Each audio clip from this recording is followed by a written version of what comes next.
I'm not gonna lie to you. It was hard for me to jump right back in to One Piece after the last video.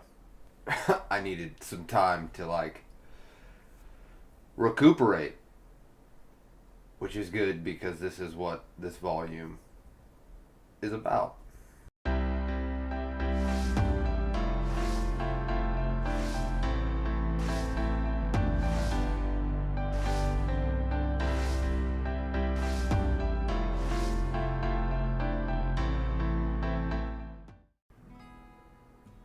We are at chapter 581. If you don't know, Ace is dead. It was... I was not expecting it. I'm not going to use this video to talk about Ace, even though I really still kind of want to talk about it, but I'm not. In chapter 581, we start with the Paramount War being over. And even Kid says, a turbulent new era has begun. And I think this is like the first time in One Piece where I do feel like it's a bookend. Like it's a whole different world now because of this war that has happened. And that's a crazy feeling to be almost 60 volumes into something and actually feel like that was the first 60. Now we're in a whole different area. So the rest of this volume, and it's so good because, you know, they have introduced Ace and Luffy and all that, but to actually, I think this was amazing.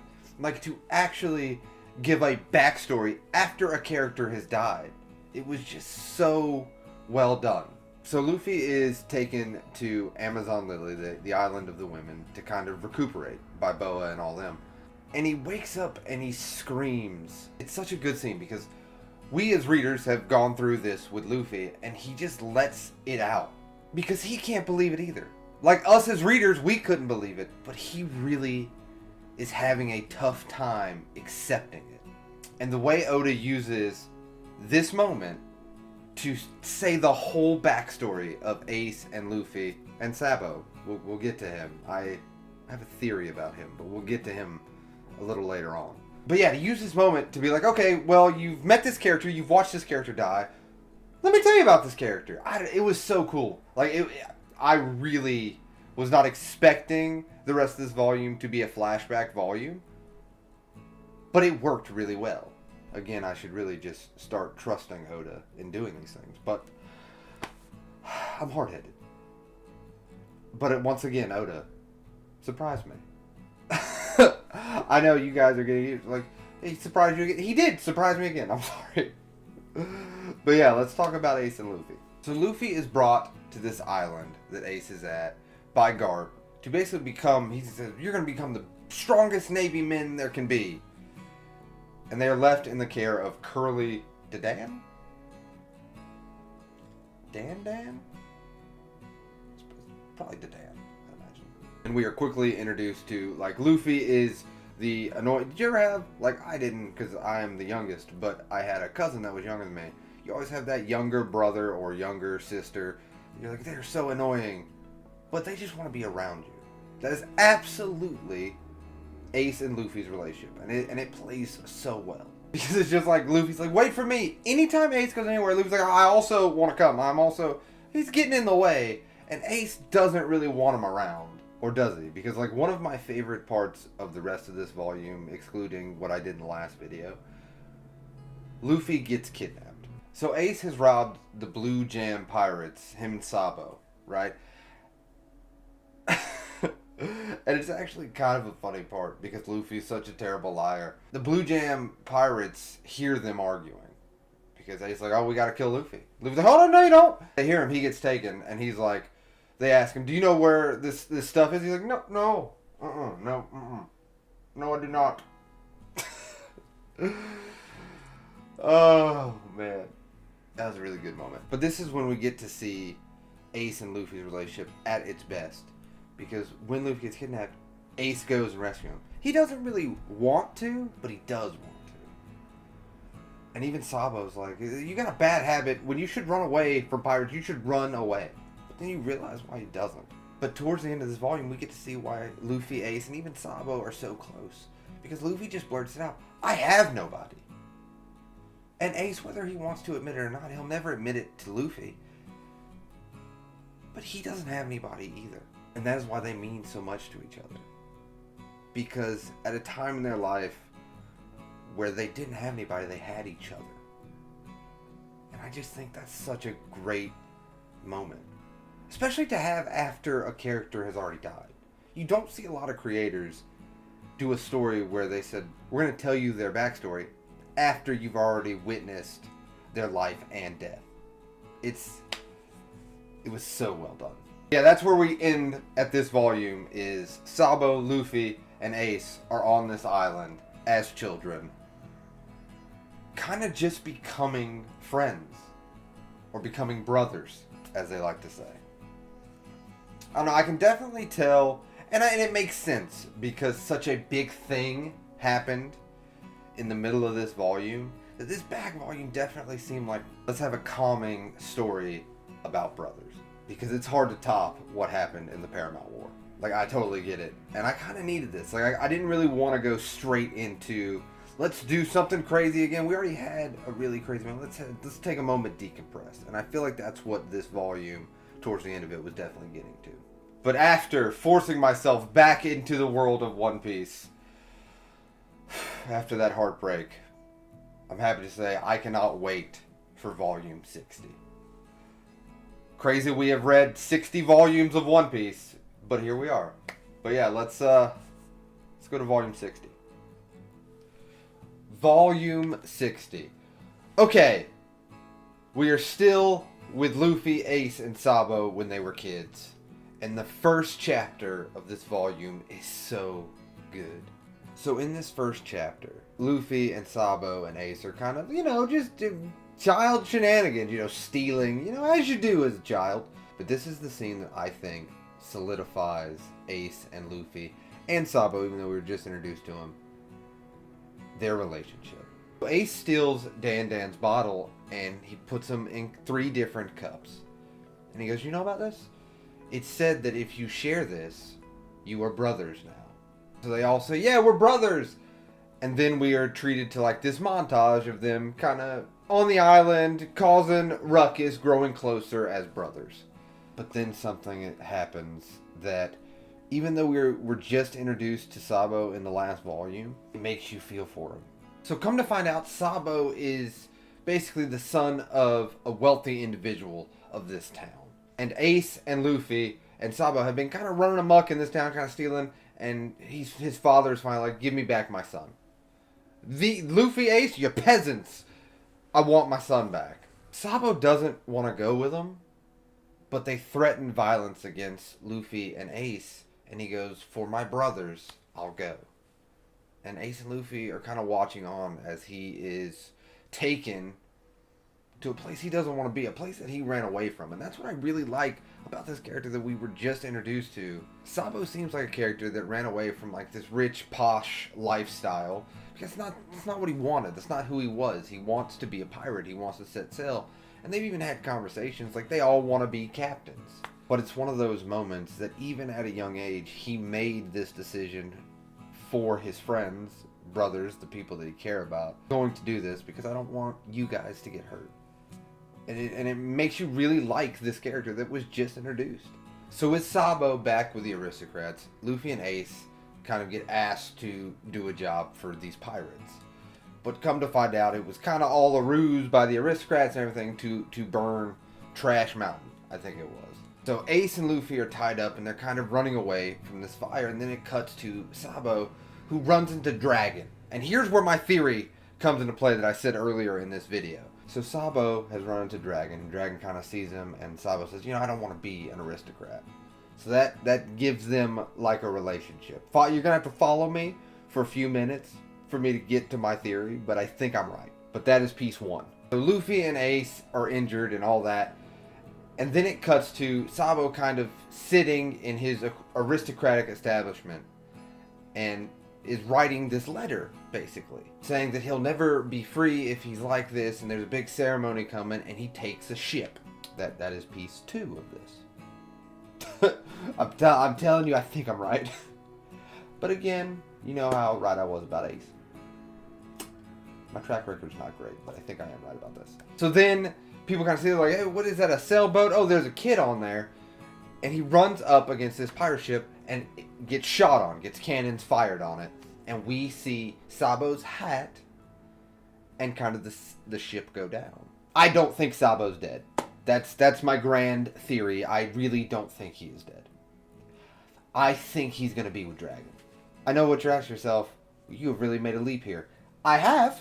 You're not wrong. But hear me out. I don't think Oda would introduce a character like Sabo, who has such a close relationship with Luffy and Ace, and kill them off while they're kids.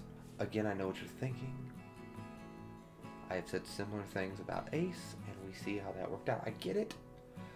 But I think I'm right this time. So Ace receives this letter that Sabo was writing him and says, I know he is weak, but he's our little brother. You have to take care of him. Ace is informed that Sabo is dead. And he takes it very hard. Not as hard as Luffy. Luffy is still a crybaby, as Sabo has told him. But they both take it very, very hard. The last bit of flashback that we get is Luffy and Ace training because Luffy wants to get stronger to protect people, and with the stuff that happens with Sabo, he doesn't want to be what he considers weak anymore. It was kind of cool to get to see Ace and Luffy, like, Gum Pistol and stuff, to see them train with each other to get to where we met Luffy in the very first volume. That was a really cool, like, montage little moment that Oda put in there. So then we see Ace at 17, like they all said, at 17 they're going to set sail. He set sail on his own. And Luffy is 14 at this time, and he says, I can't let him get ahead of me. I gotta catch up. And we are treated to a montage of Luffy training and then finally setting sail when he's 17 and he's ready to go with his arms up like this. And we are smash cut back to him bandaged up on the island of Amazon Lily in present day, coming to terms with what has happened to Ace. So with us back in present day, everyone is kind of... You got Silver's Rayleigh that has shown up.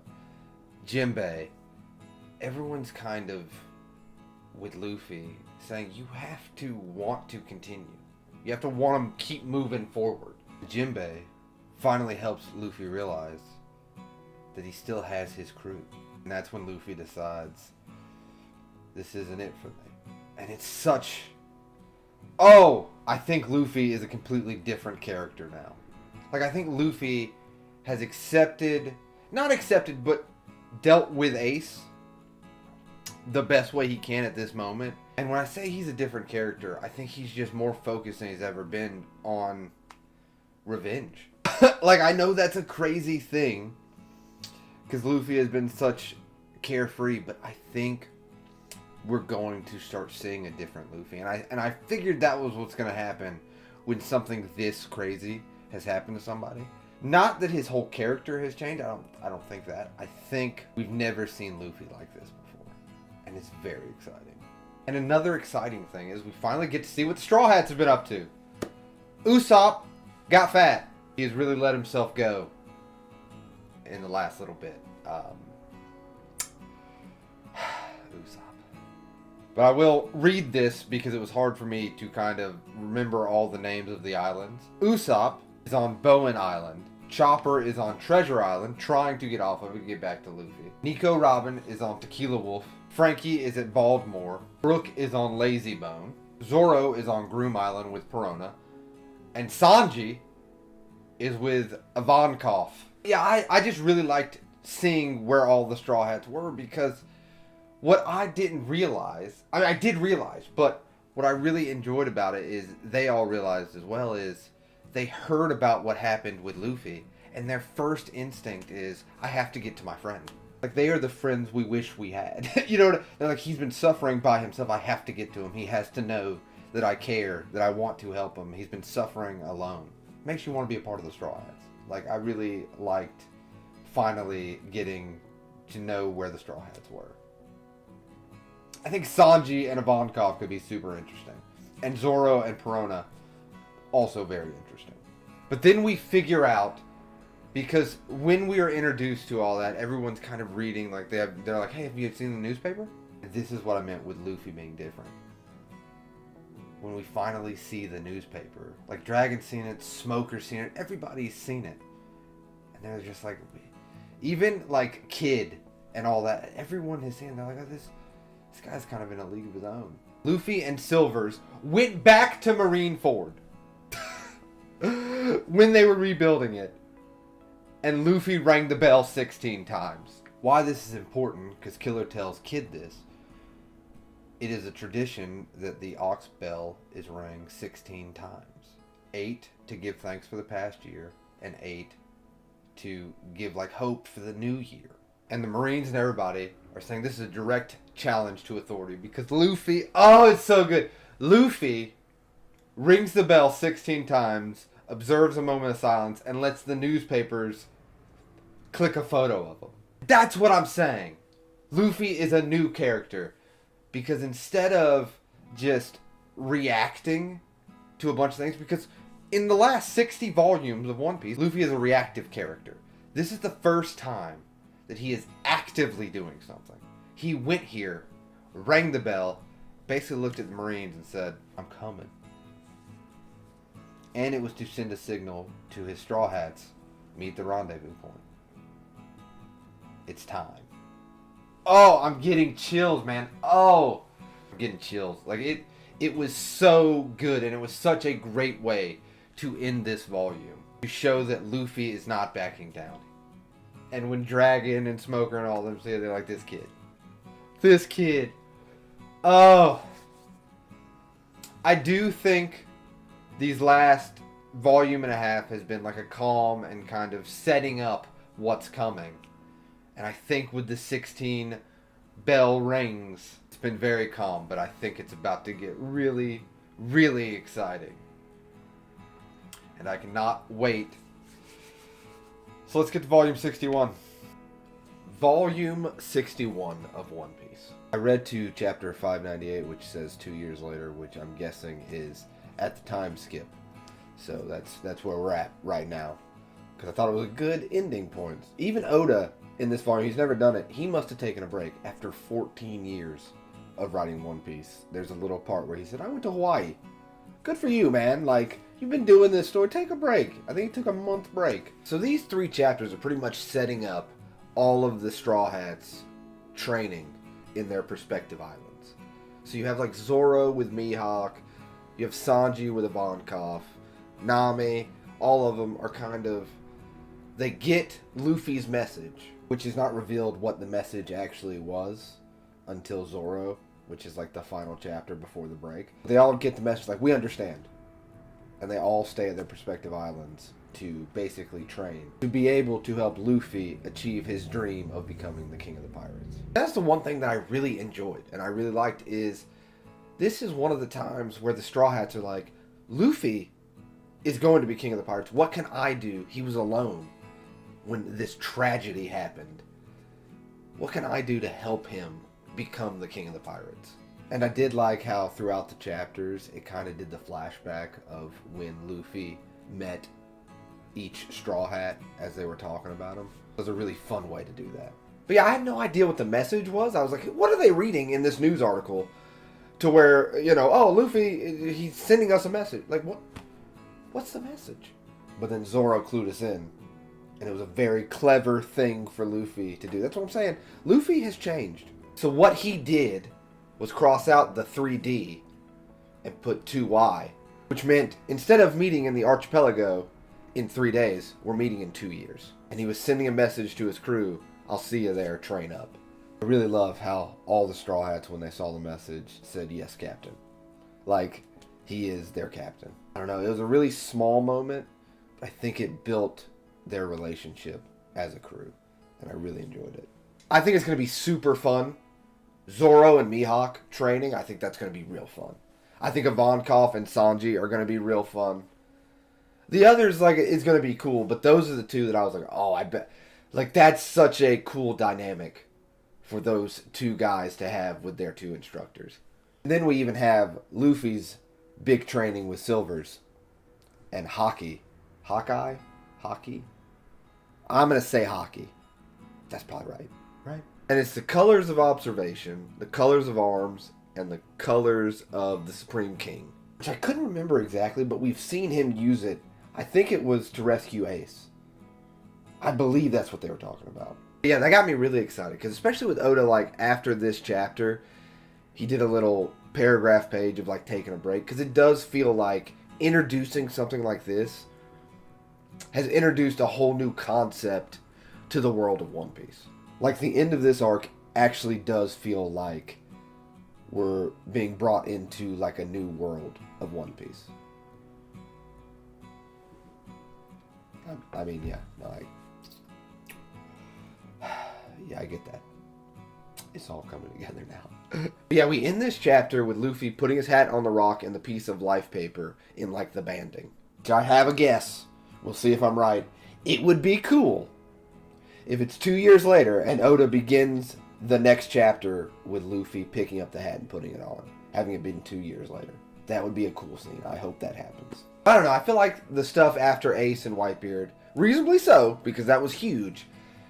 It's definitely been a calm, let's set up what's going on, and we're about to be introduced to the new arc, and stuff is about to get insane. I really do feel it. I feel like everyone's going to come back 2 years later, and we're about to see a bunch of level ups. One thing I will say, I wish the cover of this volume would not have given away how they look in the 2 year gap. I wish they would have picked a different cover for this volume, but it is what it is. So yeah, Oda has set up a bunch of things that is going to happen in this new world. And actually, I need to ask you guys. One, I hope... I'm not feeling great. I feel like my voice is a little cracky, so I appreciate if you have dealt with this. I'm sorry.